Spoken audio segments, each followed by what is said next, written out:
Assalamualaikum warahmatullahi wabarakatuh.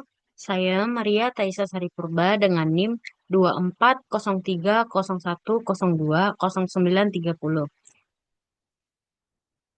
Yang saya hormati Ibu Grace, di sini saya ingin mempresentasikan terkait perilaku dalam organisasi. Faktor-faktor perilaku dalam organisasi yang pertama ada ukuran dan penyebaran enterprise. Ukuran perusahaan menentukan penentuan dari isi dan sifat sistem kontrol pada setiap organisasi. Yang kedua, ada struktur organisasi, delegasi, dan desentralisasi. Anggaran dasar atau modal dasar yang melakukan pengaturan struktur dan sejauh mana desentralisasi dan delegasi pada setiap perusahaan. Sehingga sistem kontrol ini sangat berpengaruh besar terhadap manajemen dan melaksanakan sebuah organisasi. Selanjutnya ada sifat dan pembagian operasi. Merupakan sistem yang sangat berpengaruh terhadap sistem pengendalian manajemen. Pada banyak perusahaan perdagangan besar, divisi dapat dibuat atas dasar produk. Selanjutnya ada jenis pusat tanggung jawab. Jika sebuah sistem tidak sama, maka diperlukan untuk berbagai pusat tanggung jawab atau pembagian sistem dalam suatu organisasi yang sedang berjalan. Selanjutnya ada persepsi orang. Nah, ini merupakan sebuah organisasi mengenai dampak apa yang mungkin terjadi dari sistem kontrol kerja di hidup mereka, kepuasan kerja, keamanan kerja, promosi, dan kesejahteraan umum bisa berbeda-beda pada semua organisasi. Selanjutnya, sistem pengendalian formal. Aturan. Aturan-aturan adalah perangkat tulisan yang memuat semua jenis instruksi dan pengendalian yang berisi instruksi-instruksi jabatan, pembagian kerja atau SOP. Aturan adalah pedoman kerja, yaitu para anggota organisasi diharapkan tidak menyimpang atau melanggar sebuah aturan tersebut. Berikut beberapa jenis aturan. Yang pertama ada pengendalian fisik.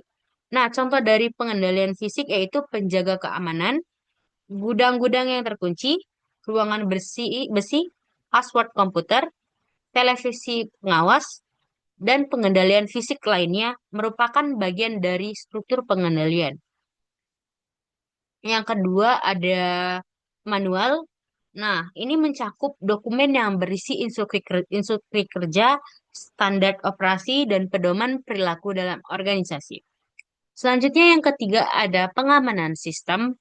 Nah, pengamanan sistem ini dirancang ke dalam sistem pemrosesan informasi untuk menjamin agar informasi yang mengalir melalui sistem ini itu akan bersifat akurat dan untuk mencegah suatu kecurangan. Selanjutnya yang keempat ada sistem pengendalian tugas. Nah, ini didefinisikan sebagai proses untuk menjamin bahwa tugas-tugas tertentu dijalankan secara efektif dan efisien. Selanjutnya ada proses kendali secara formal. Nah, suatu perusahaan strategis akan melaksanakan tujuan dan strategi organisasi. Seluruh informasi yang tersedia dipergunakan untuk membuat perencanaan. Perencanaan strategi tersebut kemudian dikonversi menjadi anggaran tahunan yang fokus pada pendapatan dan belanja yang direncanakan untuk masing-masing pusat tanggung jawab. Proses tanggung jawab menjalankan operasi-operasi yang ditugaskan dan hasilnya kemudian dinilai dan dilaporkan. Selanjutnya di sini ada fungsi dari controller. Nah, yang pertama itu mendesain dan menjalankan informasi, menyiapkan laporan keuangan dan pelaporan keuangan kepada pemegang saham atau pihak lain. Selanjutnya, menyiapkan dan menganalisis prestasi dan membantu pemimpin untuk memahami laporan, menganalisis proposal anggaran dan program, mengkonsolidasikan rencana anggaran masing-masing bagian untuk dijadikan anggaran tahunan. Selanjutnya, mengawasi prosedur internal dan eksternal audit untuk menjamin validitas data. Dan yang terakhir ada membantu mengembangkan kemampuan masing-masing orang dengan cara pelatihan yang berhubungan dengan fungsi controller.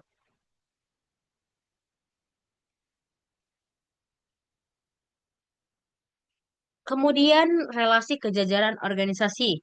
Nah, fungsi controller sendiri adalah fungsi staf. Meskipun seorang controller biasanya bertanggung jawab untuk merancang maupun mengoperasikan sistem yang mengumpulkan dan melaporkan informasi, pemanfaatan informasi adalah tanggung jawab jajaran manajemen.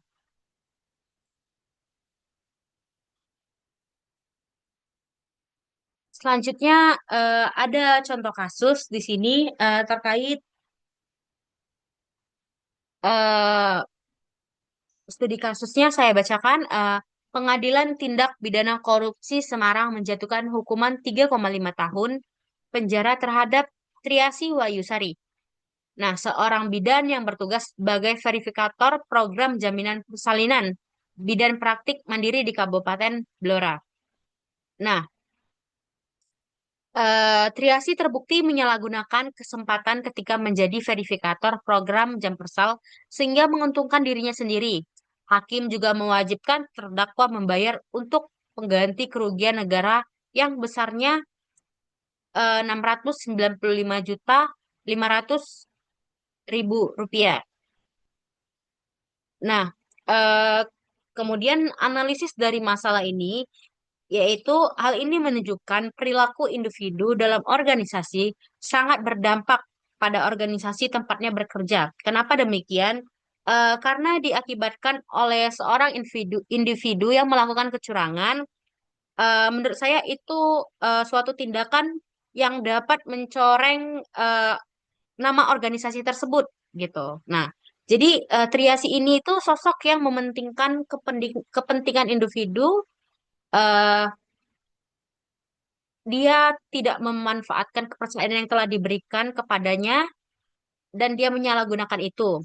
Seharusnya ia dapat mementingkan kepentingan kelompoknya atau organisasinya dibanding dengan kepentingan pribadinya.